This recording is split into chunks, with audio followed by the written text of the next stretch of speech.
Well, hello, writers. Welcome to episode number 499 of Ink in Your Veins. I'm Rachel Herron.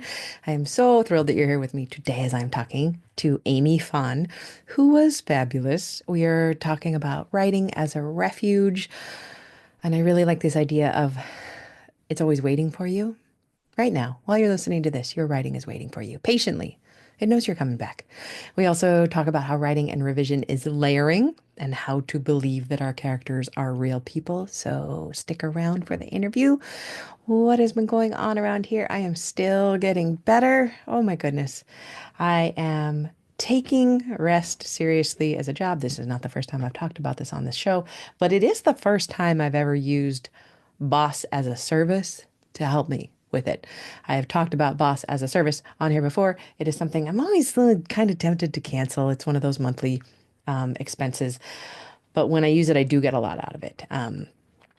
Divyangi emails me every day and she asks, and she's a real person. And she goes on vacation some days, and I know about her dog, and I've seen pictures. She emails me every day and asks me how my day is going and did I hit the goals I wanted to hit. What I use Boss as a service for, some writers use it to get them to write. You tell your boss that you're going to write for X amount of time, or you're going to hit this many words, and then you have to prove to them that you did it by using a screenshot or other means. I actually don't prove anything to her anymore because she trusts me. Excuse me, I'm still coughing a little bit. I apologize. I should edit that out, but I won't because I won't remember to. Um, but right now I'm using her for rest. And just in terms of how I get things done, I have here in front of me my bullet journal, which I'll show for the video. Um, I usually have on the left-hand side, I have my week written out with everything that I have to do on it. And then on the right-hand side of this little um, paper journal, I have my main goal. I have my sub goals. I have my boss goals, which I will tell her about. And for, like I said, many writers use it in order to do the writing, but I don't have a problem doing the writing. I have a problem getting through all my email and working on taxes, those kind of more businessy things. I use her for that. And then I have a personal. So I have the main, sub goals, boss, and personal as a little buckets here on the right. And in each one, in all caps, I have rest. And I am trying to rest during the day. I've actually done a pretty bad job of it today. I took a 20-minute break and I've been here for 5 or 6 hours. So I'm not living up to that. I'm going to finish this intro and then I will rest until I have another podcast to record. Um, it turns out that resting during the day is a really nice thing to do. I like lying down and listening to a book and playing my little card game or reading a book. I'm having this interesting experience where I'm reading other people. No, sorry, among people, oh geez, among others. I think it's Among Others by Joe Walton. It was the Hugo Award winner when it came out. I think it was 2010. And it's science fiction. It's basically speculative fiction. And it's about a girl who's at boarding school who loves books. And there's fairies in it. And that's it. It's about loving books. This main character's love for the interlibrary loan is like no other. And I just paused to look this up. So yes, her love for the interlibrary loan in this is set in England and Wales, and um, it's incredible. And this is a quote that I'm using for the writing guild sessions in Ink Village this week. We always have a quote of the week, and it is, "There are some awful things in the world, it's true, but there are also some great books. When I grow up, I would like to write something that someone could read sitting on a bench on a day that isn't all that warm, and they could sit reading it and totally forget where they were or what time it was, so that they were more inside the book than inside their own head." That's our girl in this book who's writing. She is thinking about books. She's writing about books. She's reading all of the science fiction she can possibly get her hands on, which is a lot. And she's talking about it on the pages. And why did I bring this up? Oh, because I'm thinking about resting. And I've said it before and I'll say it again.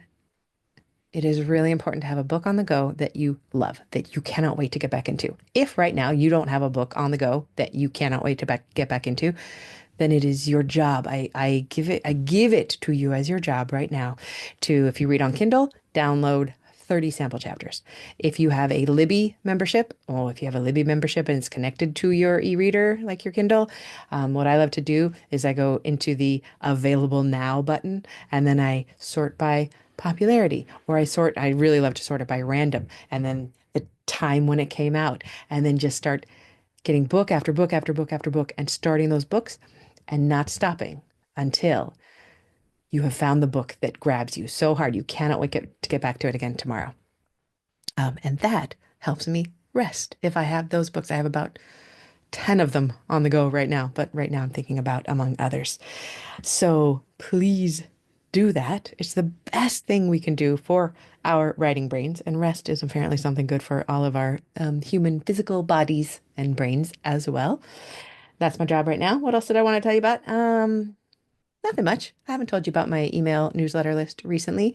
Would you come join it if you haven't already? I do try to send nice things out there, and I have a big email planned in my head. I've been studying other emails that I really, really like and asking myself, why do I like them so much? And I want to do some of the things that they're doing. And I try to tell you all the things I learn about writing. And I know I haven't sent a writing email for a while, but I will very soon because I can't stop thinking about it. So if you're not on there, please get on there. Plus, when you join it, there's a whole auto sequence that lasts for 3 or 4 months. I think every week or 2 weeks you'll get an email from me, and those are the good emails. Those are the ones that I wrote that I thought, oh, this should go on the autoresponder, and that's why the autoresponder keeps getting longer and longer. So those will come to you in dribs and drabs. Good stuff. You can get on there by going to rachelherron.com/write, rachelherron.com/write, or just it's down here in the show notes on the YouTube and or whatever app you are listening to. Just go click it and get on it. I would love to have you on there. That's all I'm going to say. Let's talk about Aimee now. I've already lost her bio because I was clicking all over the place. Okay. Aimee Phan was born and raised in Orange County, California. She received her BA in English from UCLA and her MFA from the Iowa Writers Workshop. She's the author of 2 books for adults, We Should Never Meet Stories, and the novel The Reeducation of Cherry Truong. She has received fellowships and residencies from the NEA, MacDowell, the Rockefeller Foundation's Bellagio Center, Time, USA. Oh, her writing has appeared in the New York Times, Time, USA Today, and CNN.com, among other publications. Aimee teaches as an associate professor in writing and literature at the California College of the Arts in San Francisco and resides in Berkeley, California with her family. The Lost Queen is her most recent novel. Please enjoy this interview. I know you will. And here we go. Well, I could not be more pleased to have you on the show. Will you please share your name and pronouns with us? My name is Aimee Phan, and my pronouns are she, her. Thank you, Aimee. I'm so excited to talk to you today about everything, but also, excuse me, I told you about that cough. It's not gonna happen. But you teach at CCA. Yes. I started out there 1 bajillion years ago. It was my very first teaching gig, out of grad school. I went to Mills, and then I was there when it was still CCAC, like that last C was still there, and like that's my stomping ground. Oakland. I lived in Oakland for 20 years before we moved out to New Zealand. My So God. so yeah. So say hello to the Bay for me. That's I know. Oh my gosh. Yes. fantastic. There's also, did you know you probably know, uh, Benton's Creamery in Oakland has an ice cream flavor called CCAC. No. And I always get, yes, it's wonderful. What It's is the like flavor? caramel and like, it's like caramel ribbons and Oh. almonds. It's really yummy. Vanilla based. And so I always get that because I think of CCAC. How Because cute that's, is that? And yeah, Fenton's, everybody, if you've ever seen a Pixar movie, if there's an ice cream parlor, it's set in Fenton's in Oakland, which is absolutely. the Yes. best. Well, fantastic. It's so good to speak to you. You do a lot, you write a lot, you teach a lot. I would love to know about your particular writing process. I know our writing processes change as we Yes. change, but when, where, how do you get it done? Sure. I think it's interesting because this marks I think the 25th year of me really taking writing seriously. I think I of course I had ambitions when I was an undergrad, and I did actually do a lot of writing when I was an undergraduate. But when I decided to do graduate school, I think that was when writing became the center, right? The Mm, center of my desires, the center of what I wanted to do in my life. And so, absolutely, the process has changed for me so mm, much. I think in the beginning, And I think this happens for a lot of writers when you are trying to adapt writing as part of your life, or when you're making Mhm. room for it in your life, and you do it. It kind of adapts to your life and all the changes that happen. So when I was first starting to write, I had no kids, I had no partner. I had a dedicated room that was an office that I could do my writing. I had huge swaths of time. Mhm. I could ruminate for as long as I wanted. I could write through the night. Um, and so it had this really nice, big, open schedule. But because of that, I think I probably didn't write as much as I could have. And I think it's similar to like to college or and to youth. It's wasted on the youth, this idea that of all this time, all these resources. So, but I did write my first book this way. I wrote it with this big kind of open schedule and being spoiled with resources. I got to go to a graduate writing program that allowed me time to write. They Mm. really focused on, here is this time, what are you going to do with it? And really put it on you. What are you going to do? And then after graduate school, and then I was starting to get jobs, I had to figure out when to write around my job. And so I would write at night again. I would write on the weekends. And not much that changed in that way. I think the big change happened when I got married and I became a mother. And writing had to take a back seat in a way, which was very stressful, Mhm. and made me very anxious because I still really love it. Um, but I had these humans who I needed to take care of. And And how old are they now? oh my goodness, they are 16 and a half and almost 13. Tomorrow, the second one turns 13. So it's a lot. Um, Wow. yeah. So where does the writing now fit in your life? In these pockets of found time, where do you find that? I find it on my phone. Ooh, tell me more about Um, that. I like to go nitty gritty. Do you I keep dictate into an notes. email or are you typing with your thumbs? What are you doing? I write into my notes. I used to be able to write. There were some projects where I could actually write in a Google Doc on my phone. And I would just like, if I had like half an hour waiting, for a soccer practice to end, or I had time between classes, Yeah. I was constantly taking notes. So in that way, like my writing process is a lot about, it's my refuge now. Mhm. In a way, like it used to be my work and responsibility. It is a place where I can find a lot of peace and calm because it's something I can control. Mm. It's something I can work on that is always waiting for me. It's something that, and I'm a slow writer. I am a very slow writer. My first book came out in 2004 and I wrote it really fast. And that's what I mean. I was spoiled because I had all these resources. So I wrote it in 2 years. It was Mhm. really quick. And then my second book wasn't until 2012. So that was 8 years. And now it's 2025. That's 13 years. That also had to do with the pandemic. A lot of publishing was pushed off, but many of those years were spent trying to refine the project. So I am a slow writer. I did have life interrupt in different ways, but I also think that the book is better because I had the time and I had many, many versions of it. Because my third book, the one that's coming out this next month, it was a new genre for me. I had never written young adult before. I had never written fantasy. And I had a lot of trial and error. And I think I was really open to that. Do you know what I mean? Like, I think I've become a better critic and a better reader.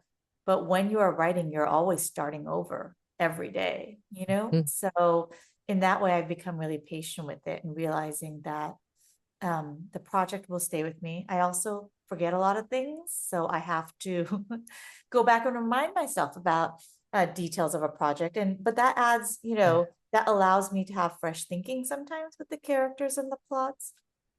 So yeah, so I write when I can, in every moment that I can. I don't have an office anymore. Yeah, you My mentioned office, that there was a past yeah, tense. I had an office space. yeah. Where do you write now? I write on my lap. I write with my laptop on my lap anywhere I am. This includes the car, coffee shops, anywhere at school, outside my kids' doors, in the waiting rooms. Um, it really is this continual project where I think before I needed quiet, I needed space, I needed distraction, to be completely distraction free. And I think because of the internet and because of our world and the way tech has really kind of surrounded our lives, I have to have this discipline that I can write even if there are a bunch of windows in the background. You adapt. I think you have to do it. And if you love a project enough, if you love your characters enough, if you love your plot, you will do it. In that way, like I think all the excuses of procrastinating and writing kind of melt away because Mm. the only person who's going to get it done is you. And I love what you said that the work writing is refuge and it's always waiting for you. I've actually never thought about my work in those terms, that it's just always waiting for me. And isn't that gorgeous that it is? It's one of the few things in life that is just going to sit there until you show up for it again. That and laundry, I suppose. But Yes. I'll also be waiting. What is the most exciting thing that you've ever realized about your particular writing process? um, I think the most exciting is when I realize um, how powerful my subconscious is in guiding me to certain places in my writing. Hmm. It doesn't reveal itself always. Like I remember, and this is an example from the book The Lost Queen. I remember I was writing this scene where the characters are at a party in Santa Cruz. And this party, for some reason, could not end. And I was just like, what is going on with this party? Why are the characters saying such strange things to each other? Why won't it end? And it's my subconscious keeping me in a place because I hadn't figured out all the details of how important this scene was going to be. That is And fabulous. yeah, and I realized all the dialogue I was writing was just filler. I was just like Huh? keeping them in this room, staring at each other hatefully, like angrily at each other, but not realizing why they're in there. It was this weird, it's like a video game, like all the characters are in there and they're just looking at each other, being like, well, what do you want me to do? And so that's what the characters are doing. And it took me months to figure out, oh, this is what you're supposed to be doing. Was it a And moment of total realization or was it a gradual uncovering of that truth? Or did you one day just have, oh, this is what I've been doing? I think it was gradual, but then once it piles up and then you make the realization, it feels sudden. But Hmm. it felt, I realized, oh, this is who was supposed to be there. This is why it was like, honestly, this character came, she didn't even know why she was at this party. And like the main character is like, what are you doing here? And it became a really important realization of like, there was a reason why. I don't know. Like, I think a lot of writing is, especially when you're writing novels or even short stories, like you are doing a lot of pre-writing. You're doing a lot of writing to get to the good scenes. And you're doing the work, setting up the world, setting up the characters, setting up the stakes so that the readers will be invested enough and intrigued enough to want to go along with you to get to that great payoff moment. And those are wonderful moments to not only write but also to experience with readers of like this is all the stuff that was supposed to happen. Ah, you're describing just one of my favorite things in life. Thank you for so beautifully saying that. What part of writing do you struggle with the most? I think it's hard for me sometimes. The beginnings are always terrible. Beginnings are awful. They're the worst. I've told that to my students too. Like you will write your beginning more than anything else. Oh That yeah. opening chapter, it's the worst writing. It's Yep. where all the passive language, and it's because you're not confident because you haven't figured out your world yet. And even when you do, suddenly it's like language escapes you. It's like you can't put it back together for that open. And you're just like, why? Why is it so hard? And then you read other opening chapters and it seems so easy. Yep. It's because you can't see the labor behind it and all the work. So I think beginnings are notorious because the world seems so clear in your head, and yet to lay the sentence down, to lay that foundation is baffling. Like even I think for the most experienced writers, like how do you open when you know the entire world, you know? So yeah. I would agree. And it's gotten so much so with me that I just barely write beginning chapters anymore. I write just absolute crap and I leave it because I Yes. know I will never know how to open this book until at least I've done a full draft and maybe a full revision. And then I'll As start to have some ideas about where I should really open it. But I'm not yes. smart enough yet. I don't know enough about this book yet. It's got You to just teach just need me. to start in the middle and then we work our way back. And I tell Exactly. my students that like, don't be afraid to be messy. Yeah, Don't think that you really always need messy. to like nail the first chapter. You're never going to. You just need to keep going. Hmm. And you Even when figure it's, things out later. And then you can clean up the mess later, but you have to get those yeah. things down. I think that that's a great jumping point into the next question. Can you share a writing craft tip or two of any sort with us? Writing craft tips. I remember Karen Bender came to our writing program to speak. And one of the things I remembered her saying was that we are all good at some things in creative writing. We are all good at some things, not all. Hmm. Um, and the good things come out in our first drafts. And so this is kind of like a generic, like, it's not like in terms of craft tip, but she described writing and revisions as layering. So the first layer is the good stuff you can do. And then you workshop where you have trusted readers read your work and they tell you these are the things that are missing. And so you layer in more and more. And it's about adding those layers until you have the full picture, until you have, like for me at first, it was really hard for me to write dialogue. Like I never had characters speak. And then I got really good at dialogue and I became over reliant on it. And you couldn't see the characters and you couldn't see the body language. And then I would have the dialogue and then I would have the body language. And then it would be like, well, where is the narrative insight? Where is the interior narration of the characters? So that's another layer to add in. And then there's setting and then there's, it's all about like trying to like pulling in all the musical instruments to play the song. So for me, it's about recognizing, I think, that you're not going to write all the layers at once and And to be isn't it, patient with that. and we're asking so much of ourselves when we think that we need to do that. And I think it's one of those myths that we see in writing is, the writer maybe labors over a first draft and then sits down and does the second draft and it's just all fixed. It's all perfect. And all of it is layers, but I've never heard it said just like that before that um, the things that we're good at come out in that first draft and revision is the layering of making everything else better, the stuff that we're still learning how to do so well. Correct. Yeah, Yeah, I that's believe it. gorgeous. Thank you. Thank you.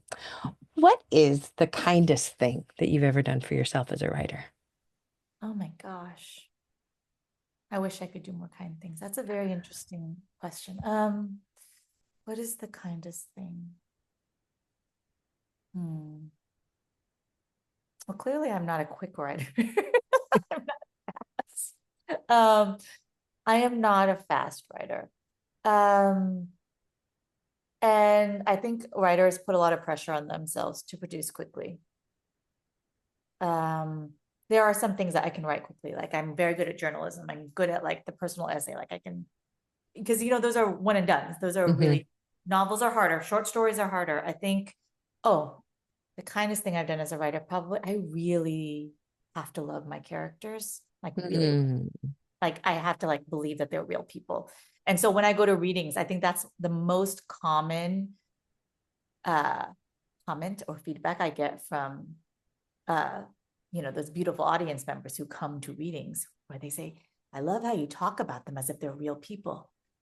And I do. I think I do it because you spend more time with them than anybody else, right? Mhm. You're thinking about them, you're obsessing about them more than anyone else in your life. And so I absolutely think I'm invested in them very much. And when people ask me, where do you think some of your characters are? I have thought about that. I've imagined them, and, Mm. often, doing well, hopefully, because they've earned it, because I put them through the ringer in my Yep. stories. And Yep. so they've earned their peace, they've Yeah. earned their retirement. Um, but yeah, I think like I love them very much. I care about them. And that was, I think, a piece of writing advice that Marilyn Robinson was always stressing in her workshops, having compassion for your characters. Like you can tell when a writer doesn't care about their characters or doesn't respect them. And it's hard to read. It's uncomfortable because even if your character's wrong, and I love writing about people who make mistakes. I love writing about characters who do bad things because they feel justified about it. But it's because they're often doing it from a place of hurt, of fear, of a lack of understanding. And I think readers can really relate to that.